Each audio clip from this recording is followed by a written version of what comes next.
मौजूद नाज़रीन, जरा ये नात का शेर मुलाहजा कीजिए। चल बुलिया चल गए जिथे सारे अन्ने, चल बुलिया चल गए जिथे सारे अन्ने।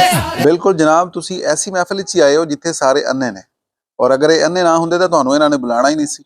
और जिहड़ी कौम कुरानो हदीस नूं नज़रअंदाज करके तुहाडे वर्गे कवालां दे पिछे लग जाए, वो अन्ने नहीं तां की ने, क्योंकि ना तां इन्हां कोल कुरान दा इलम है ते ना इन्हां कोल हदीस दा इलम है, और ना ही ये ऐसे लोगों नूं बुला के राजी ने कि जिहड़े इन्हां नूं कुरान हदीस महफिलां च सुणाण ते कुरान हदीस समझाण। कुरान हदीस सुनन समझण तो बगैर कोई भी मुसलमान वो अन्ना ही है, और सुजाका नहीं हो सकता।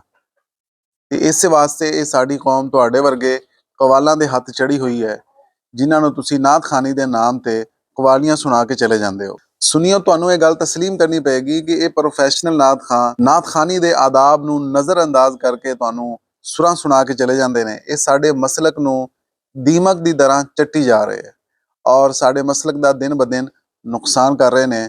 ਲਿਹਾਜ਼ਾ ਸਾਨੂੰ ਆਪਣੀਆਂ ਅੱਖਾਂ ਖੋਲ੍ਹਣੀਆਂ ਚਾਹੀਦੀਆਂ ਨੇ, और अवाम अहले सुन्नत नूं ये चीज़ समझनी चाहिए, इनू अहमियत देनी चाहिए कि साड़ियाँ महफिलों के अंदर कुरानो हदीस ज़्यादा तो ज़्यादा बयान किया जाए। मेरा मतलब ये नहीं है कि बिल्कुल नहीं बयान किया जाता, लेकिन अगर तकाबुल किया जाए कि किनियां वो महफिलां ने सुनिया दियां जिन्हां दे अंदर कुरानो हदीस सुनाण दा बाकायदा एहतमाम किया जाता है, तो जिन्हां च नहीं किया जाता, तो बिलाशुबा जिन्हां महफिलों च सिर्फ नात खानी हुंदी है और इस तरह के कवाल आके अपनी सुरां सुना के चले जाते हैं। इस तरह की महफिलां साढ़े सुनिया दियां अजकल ज़्यादा हो रही हैं, लेकिन जिन्हां महफिलों कुरानो हदीस बयान किया जाता है, ऐसियां महफिलां बहुत ही घट मुनक्कद कीतियां जा रही ने।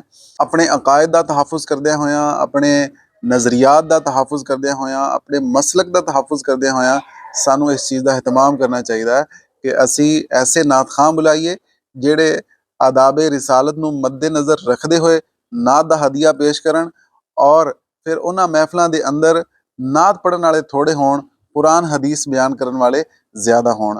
अल्लाह सानू समझण दी तौफीक अता फरमाए।